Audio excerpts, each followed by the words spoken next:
I'm sorry, I just had to do something stupid at the beginning of this video. I am basically recording this from my brother's room for two reasons.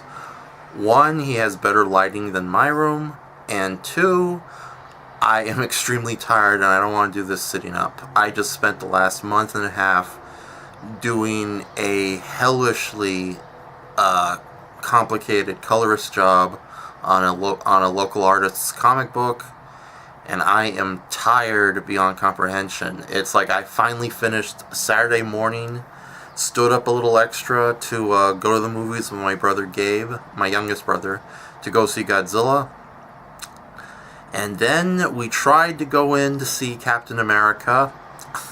I really wanted to see the latest Captain America movie a little more than I wanted to see Godzilla, believe it or not.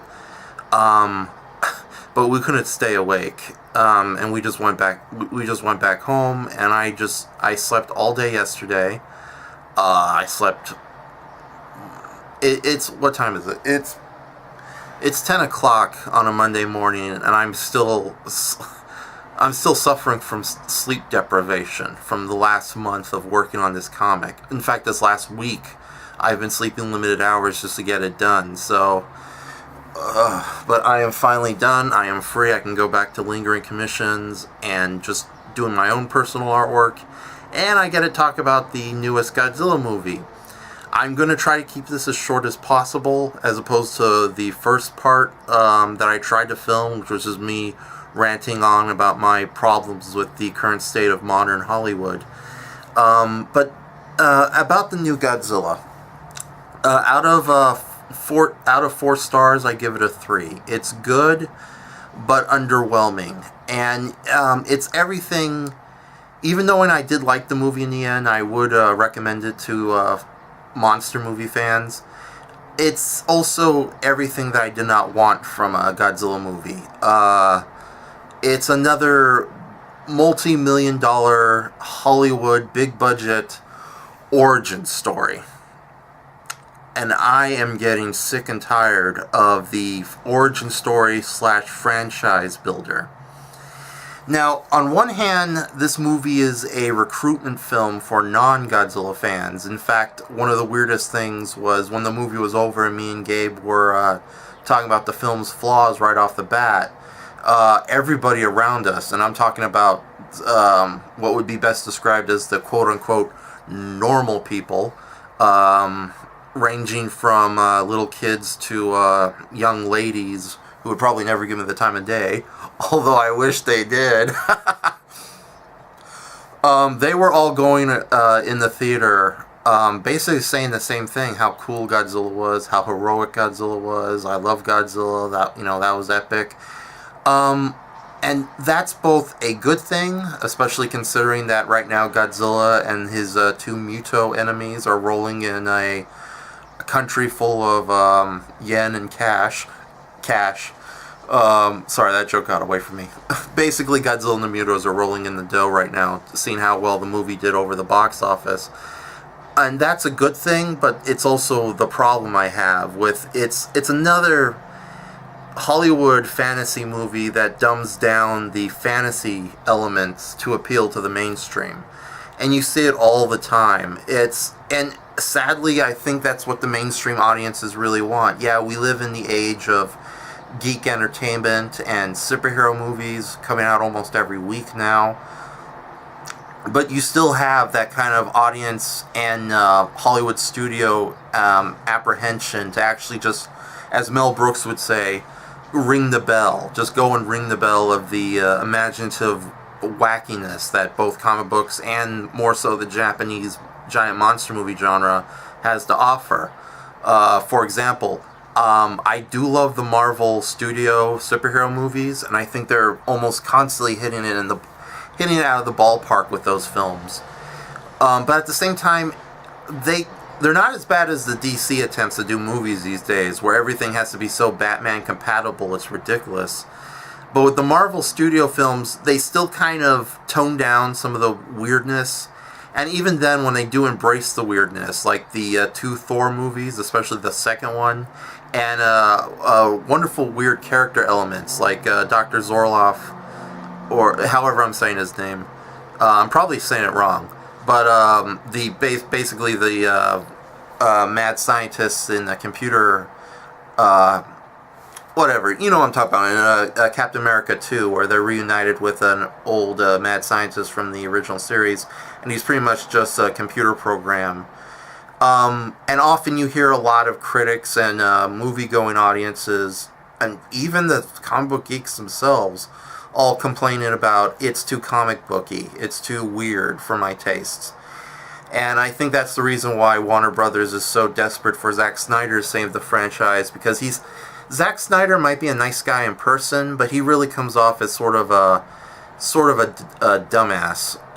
Not like a lot of very much like the guys I know at the Comic Bug, who definitely have opinions like, oh, I don't care about Wonder Woman, I'm glad she's just making a cameo, I don't think audiences will click with her.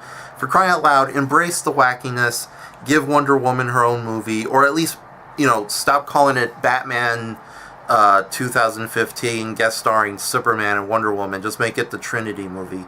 But I'll get off of that, because quite frankly, I think I've been spoiled all my life from guys in rubber monster suits. Because one of the things I love about the Japanese monster movies, and probably giant monster movies in general, is that their ability to just be insane, to allow fantasy and insane elements to invade the real world. And often you don't see that in American movies. Like, the Japanese monster movies are more willing to play with that fact than American monster movies, where they always have to find some sort of compromise or some reason to explain why this insanity is happening, and even then they hold back from it. An excellent story would be the original Ghostbusters. Originally, the Stay Puft Marshmallow Man was not supposed to be in the movie. He was a holdover from Dan Aykroyd's original, much more ambitious script, which eventually did end up seeing the light of day in the form of the Ghostbusters video game. Hence the reason why there's so many damn boss battles, for better or for worse. But originally, Ivan Reitman and Harold Ramis, who really kind of took over the film from Dan Aykroyd's insanity, they were utterly terrified that the Stay Puft Marshmallow Man would not click with audiences. It would be too weird, too out there. And we came very close to the Stay Puft Marshmallow Man not even being in the final movie. Thank goodness the test screening had the audiences applaud, even though the effects weren't completed for the Stay Puft Marshmallow Man. But yeah, it's by the slimmest of chances that movie would never had the Stay Puft Marshmallow Man as its final opponent. And interestingly, as a kid, I appreciate Ghostbusters more now than I did when I was younger. But when I was younger, I always was disappointed that there wasn't enough footage, not enough scenes with the ghost creatures, basically. And then you had the real Ghostbusters, the animated series, where basically our heroes were fighting giant monsters, or kaiju, even before I knew what kaiju were, every other episode. Not all the time, but there were so many kaiju from the real Ghostbusters, it might as well be called an honorary kaiju TV show. In fact, that was the first place I got introduced to Cthulhu, of all characters. But as a kid, I was always amazed that how come these big-budget Hollywood movies weren't like my animated cartoon shows, where the fantasy creatures interacted with the real world and affected the real world. Now, don't get me wrong, there was a lot of really imaginative movies in the 80s, Labyrinth, Tron, Return of Oz, but often there were always, they always found an excuse to do that insanity, like the Star Wars trilogy. Yeah, it's a galactic empire and a great battle against it, but at the same time, it takes place in a faraway galaxy where it doesn't affect the real world whatsoever, and as such the consequences are non-existent to our real world. Or it was a dream, or it took place in a virtual matrix, or crap like that. And you see that a lot in American movies. So when I was 9 years old, and it was New Year's Day 1990, KCOP Channel 13 here in Los Angeles had a Godzilla marathon, starting with Godzilla vs. The Thing, followed by Godzilla vs. Monster Zero, War of the Gargantuas, Godzilla's Revenge, Terra Mecha Godzilla, Rodan, and finally Godzilla King of the Monsters. And even knowing that, even as a kid, 9 years old, I knew these were just guys in rubber suits running around a labyrinth, wooden, cardboard. No, not cardboard. They rarely ever, contrary to popular belief, cardboard was almost never used in the old Japanese monster movies to make the model sets. It was usually plywood or plaster, and, literally we're talking miniature buildings. But no, as a little kid, I was outright blown away just by how bold these movies were compared to their American counterparts. For example, Godzilla vs. The Thing was a complete revelation. Here you have giant radioactive dinosaurs, insectoid goddesses, twin fairies, magical islands, super weapons, all affecting the real world. Granted, it was 1960s era Japan, but it was affecting the real world. It wasn't a faraway fantasy that existed in its own little dimension. And that really impressed me as a kid. And it still impressed me to this day, so much so that I made the fantastic mistake of spending the last month, in addition to doing this colorist job, having all the previous Godzilla movies, all 30 of them, well, 30 minus 1, and yes, I am counting the American Godzilla movie because from '98, because yeah, it's a horrible movie, but it's still part of the franchise, so it counts. Oddly enough, the Godzilla movie I skipped on was Godzilla vs. Megaguirus, but that's for a whole nother video. I'll explain why I can't stand that movie as it is. But I revisited all the Godzilla movies, and even the '98 American movie, they all had one thing in common. They went there. They did the fantasy elements. They went crazy. Maybe not Godzilla's Revenge, because it kind of suffers from what I was saying earlier, as in American movies will always find excuse for the fantasy elements not to affect the real world, and Godzilla's Revenge, aka All Monsters Attack, from 1969, is a movie where Godzilla is the only Godzilla movie where Godzilla himself is probably not real. He's really a figment of a child's imagination.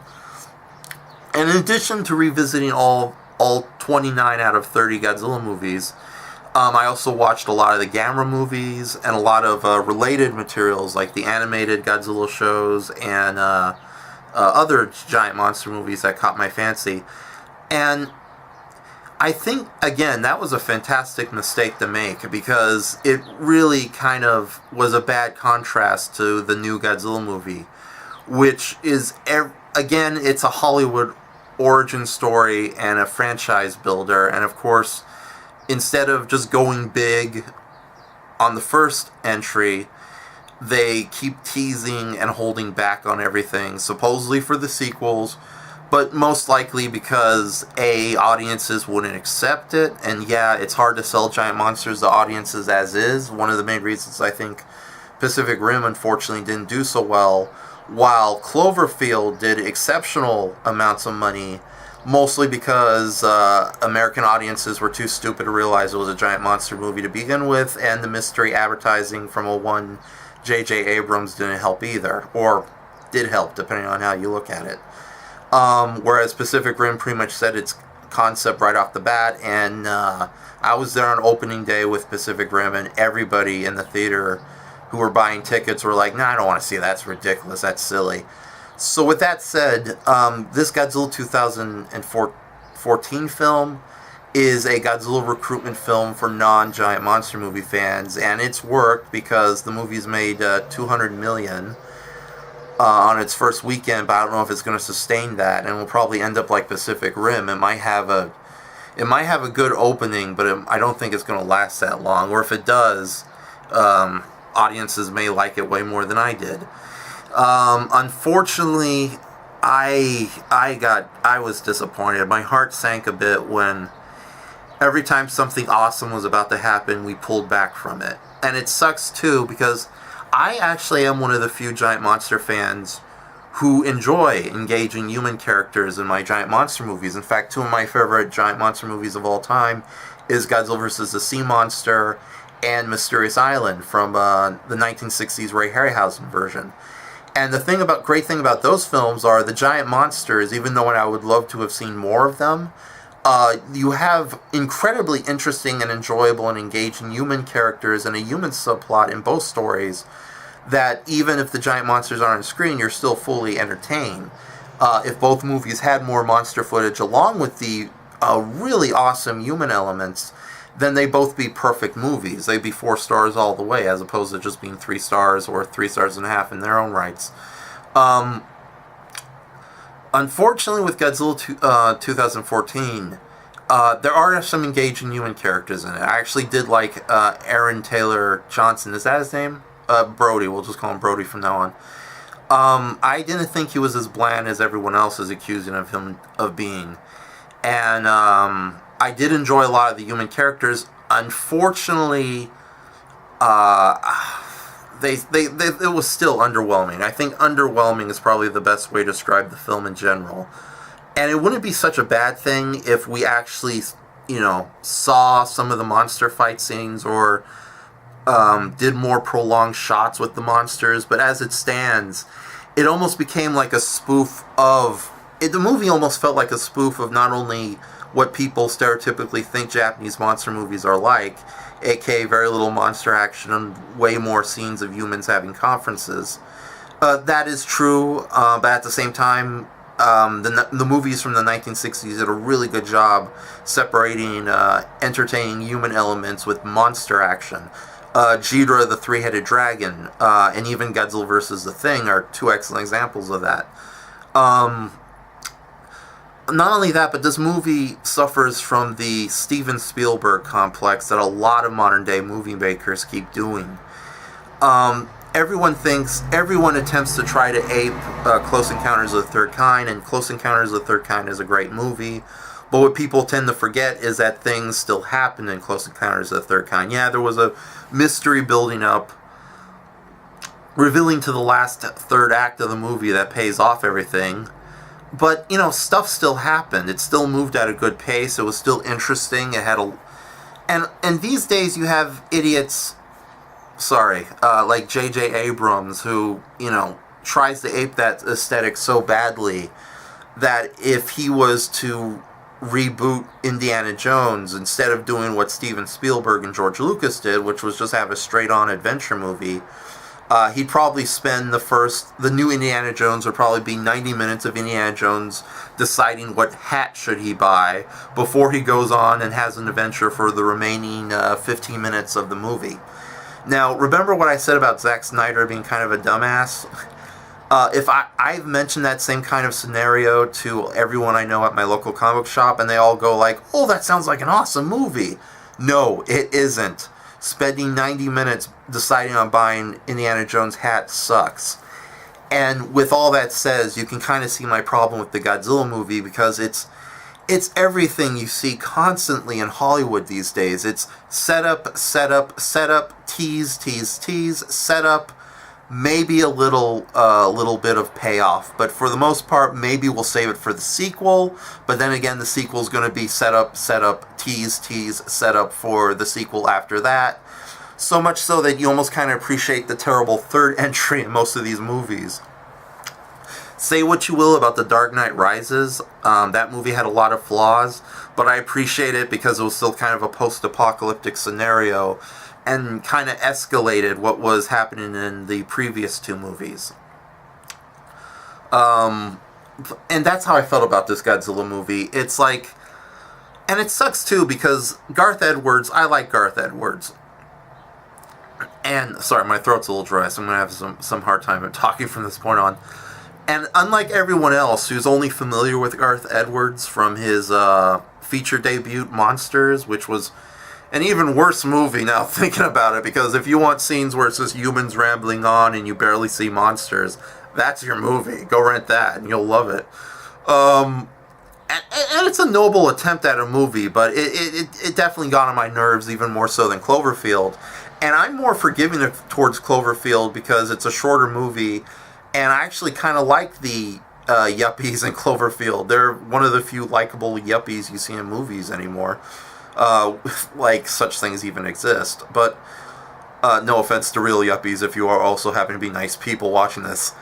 But yeah, it's just setup and setup and setup and setup and setup, tease, and no payoff. And I see that all the time in big budget Hollywood movies. So much so that I would not be surprised if literally the behind-the-scene meetings of every movie was, oh, so this guy wears battle armor and he's a millionaire. That's ridiculous. Just have more scenes of Robert Downey Jr. doing funny stuff. Hence Iron Man 2. But yeah, that's what this movie feels like. And hopefully Godzilla continues to make money despite its impressive opening weekend so that we do get a sequel. But then again, from what I understand, Warner Brothers holds the right to Godzilla, and this was more of a legendary picture. And getting back to Garth Edwards, the thing with Garth Edwards is I've been familiar with his work long before he did his movie Monsters, which I think was done in 2008. I may be mistaken, double check. For the longest time, he was sort of the Roland Emmerich of the fanciful documentary on BBC. When the BBC started producing a lot of documentaries with special effects after the success of Walking with Dinosaurs. You had things like the Pompeii documentary and even lesser known ones, like this really good documentary about the creation of the London sewer system during Victorian times, which actually took place in Victorian times, complete with the historical figures talking to the camera. Very reminiscent to a Civil War documentary series that used to air in America, where it was done like a on-set documentary with the characters talking. Anyway, I'm going to rant about old documentaries if I don't stop. It's going to be the Mystery Plesiosaur review all over again. But anyways, Garth Edwards, he's done, he can definitely do destruction sequences and spectacle. And insanely so. In fact, one of the best documentaries he ever did was called End Days, which was 5 different end-of-the-world scenarios played out in different alternate versions of the same day of the same Earth, with the same characters. In fact, one of the apocalyptic sequences, which involved a massive tidal wave destroying New York, a lot of the visual gags Garth Edwards used on that documentary ended up in Godzilla 2014. Particularly the, spoiler alert, the windows being closed and the water almost barely coming in during the flood sequence. Although in the End Days, the glass doors didn't hold for long. Sorry, my throat again. Garth Edwards can do destruction. Unfortunately, he went down the J.J. Abrams route with this movie, resulting in something not as bad, but almost as annoying as Super 8 and Cloverfield again. A shame, too, because the monsters in this, Godzilla and the 2 Mutos, are wonderful. I am a little surprised, however, that Godzilla is portrayed as a hero despite the incredible collateral damage he causes.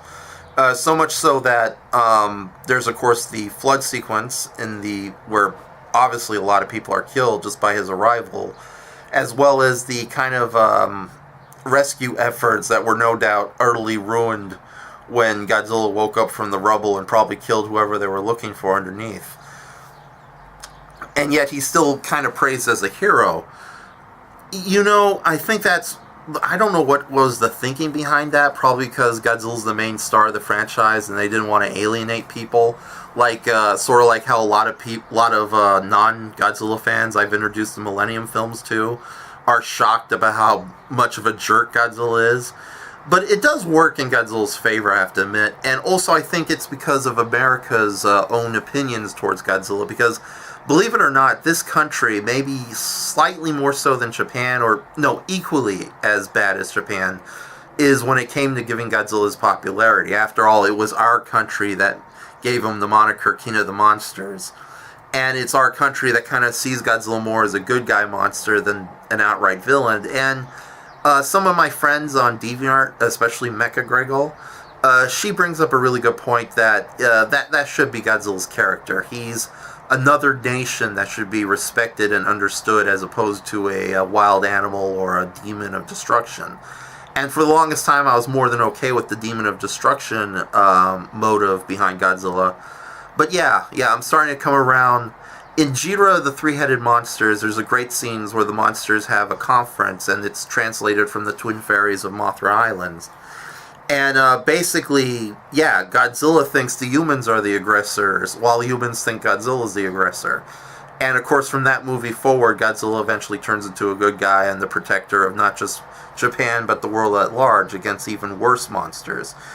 Pure evil horrors like King Ghidorah, Hedorah, and of course the scoundrel everybody knows and loves, Gigan.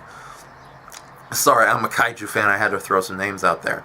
So, it was kind of like my friend Jesse, also known as Berkeon Online, he brought up another good point that it's kind of like Godzilla from Terror of Mechagodzilla, 1975, where Godzilla really is kind of this magical hero who shows up when he's needed to save the world. And Terror of Mechagodzilla has some really great entrance sequences for Godzilla. It's almost like Batman Year One, where you see Batman set up the strobe lights for his scary appearance in front of criminals. It's sort of like you get the same feeling with Godzilla. Like he bought himself a jumbo-sized strobe light so he can make a really spectacular entrance. So I did like how Godzilla was portrayed there. As for the design, it works. It works. It's basically a crocodile bear. Not as majestic as a dinosaur would be, but it works in Godzilla's favor, although I can see why the Japanese have been very mocking about the new design, calling Godzilla Fatzilla or Godzilla Deluxe, after a famous drag queen who's gotten a lot of popularity in that country recently.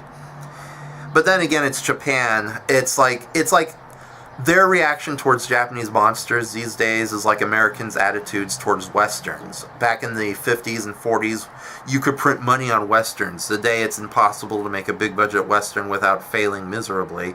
In Japan, the Japanese created the kaiju genre, inspired by American movies like King Kong and Beast from 25,000 Fathoms, but the Japanese took it and rolled with it big time and made something all their own.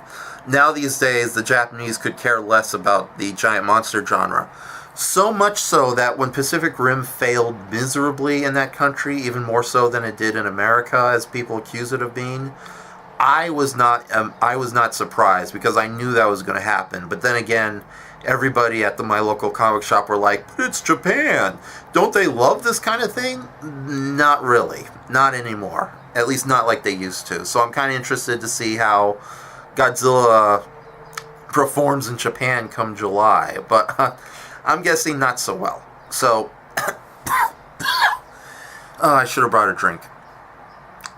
The Mutos. I did like the Mutos quite a bit. I did have some apprehension. I don't know what the correct word is. Maybe that was it.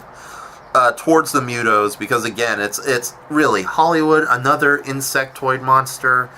It's like, it's like almost every Hollywood movie, if they can't think of an original monster, they go with an insect. And it's like, here were the Mutos, another group of giant insects. Didn't we already have that with Godzilla vs. Megaguirus, Starship Troopers, and tons of other movies I could name but won't name. In fact, America seems to have a horrible attitude towards insects. It's like so much so that I would not be surprised if the U.S. government is secretly destroying bees because they're bees and they scare the bejesus off politicians. Of course, that's not true. I don't believe in conspiracy crap most of the time. But yeah, Americans don't like insects, and I was like, oh, great, more insect monsters. Haven't we done this enough? But the Mutos surprised me because when you see the designs in motion, and they do work quite well, I actually like how the Mutos were more like giant beetles in the way, especially the winged Muto, the male Muto, and the female Muto, who I'll call 8 legs from this point on. But what really impressed me about the Mutos were they had personality and character, and even knowing they were dangerous monsters who caused horrific destruction, they were sympathetic, especially that one really beautiful character moment where the two Mutos are finally united in person in San Francisco, because beforehand the creatures have been calling out at each other, sort of like echolocating meets kaiju Skype, for lack of a better term. When they're finally reunited, it's a very touching sequence, and a lot of heart and emotion you would not expect from these two nightmarish-looking insect horrors. especially when the female Muto, Eight Legs, takes the atomic bomb that the male just gave her and rubs it against her pregnant belly. It really was a small character moment that made me love the Mutos right there as characters and not just as insect monsters. So I'm definitely the Mutos definitely earn a spot in the huge variety of Godzilla monsters. I know a lot of people, especially regular movie audiences, will say that you've seen one kaiju, you've seen them all. But the thing about kaiju is, and that's always made them more unique, even more so than a lot of their American counterparts, with the exceptions of King Kong and a lot of the Ray Harryhausen monsters, is because kaiju do have their own personalities. They do have their own... They're equal to humans in intelligence. They're just not... It's just not obvious because they're giant monsters, of course. And that moment really struck a chord, and I was happy about the Mutos being Godzilla's opponents in this movie.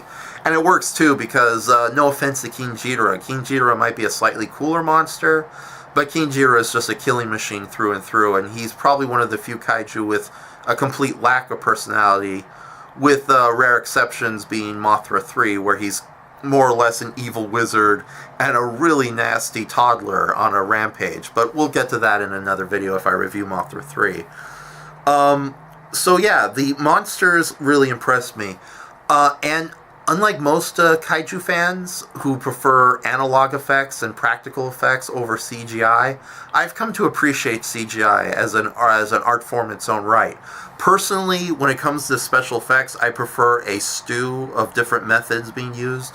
I love it when there's guys in suits interacting with CGI, or CGI being used within the suits, or model effects being used. You know, basically a nice soup of different special effects methods. Like the first Lord of the Rings trilogy did a beautiful job at that. And even, say what you will about Godzilla 98, even that movie looked a lot better than a lot of modern-day Hollywood movies because it used practical effects with CGI. Better example, the very first Jurassic Park still holds up because of the CGI mixed with the creature props. Unfortunately, we're at a point where almost everything's being done on CGI, regardless if you want it to or not. And with the new Godzilla movie, the monsters are brought through life through CGI, and it's well done. Don't get me wrong; it is very well done. I do love how they kind of gone out of their way to actually make the Mutos and Godzilla feel like they're real people in monster suits. Unfortunately, Hollywood is more or less a deliberate, if not unintentional, money laundering machine, or more to the point, it's a black hole that sucks up money.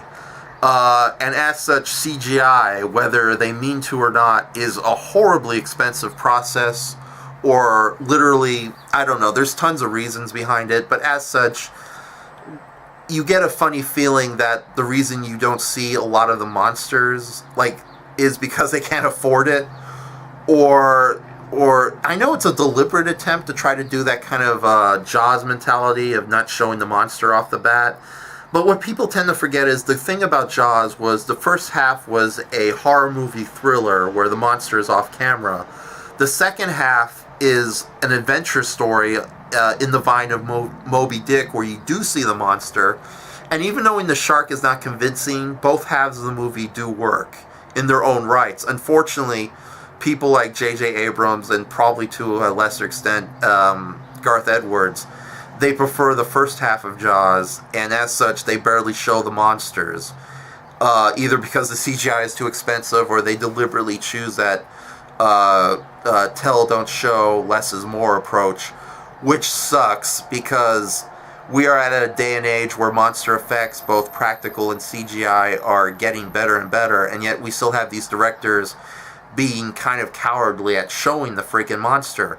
And there's been so many movies from the 80s that they should ape, where you see the monsters, where the monsters are real characters. Return of Oz, Predator, the Alien and Aliens, the original Star Wars films. All those had great monsters and plenty of screen time. Now today, it's like, it's no wonder people prefer zombies, because they're humanoid, easy to do, and they don't scare away the normal audiences who are not that imaginative, which is probably another reason why giant monster movies are a hard sell in America and Japan. It probably also explains movies like the Transformers films from Michael Bay, where Michael Bay is obviously more interested in the human stupidity than the robots themselves. Instead of finding a good mix between the two, I don't know. The movie, I don't want to say the movie was disappointing, but Godzilla 2014 definitely was underwhelming.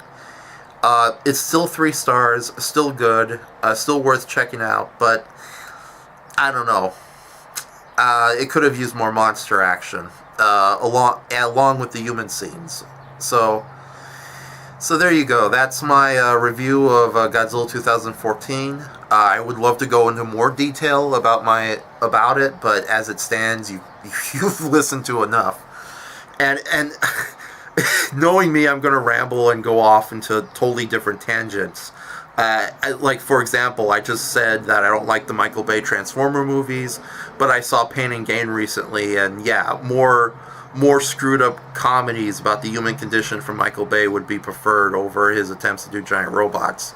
Although Michael Bay's attitudes towards the Transformer movies is very much similar to the attitudes that one Japanese director had in Godzilla Final Wars.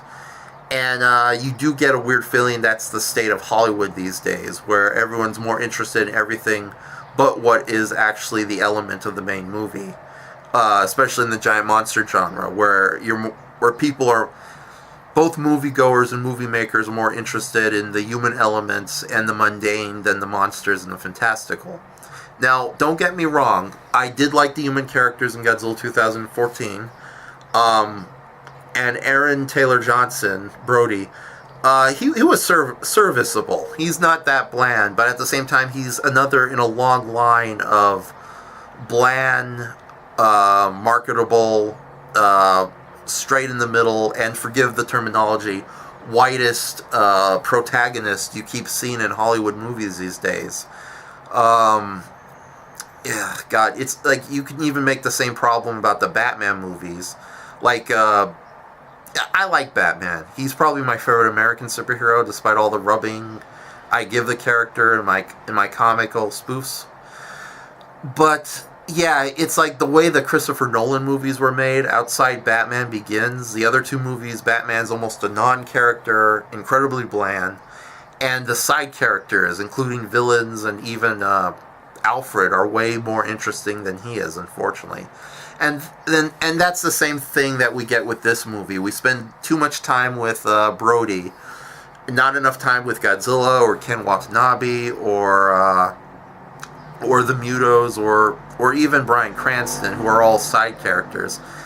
And it's a shame, too, because the best disaster movies, especially the ones from the 70s, were ones where you had an all-star cast, but you spent time with each of the all-stars in their separate stories, regardless if those separate character arcs and stories connected in the end or not. And unfortunately, that's not the case. It's basically the Brody show with special guest stars Godzilla Muto.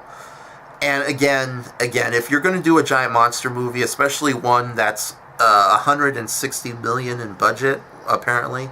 Although, again, it's Hollywood. For all we know, it was probably even more than that, and they swept it under the rug to save themselves some tax write-offs.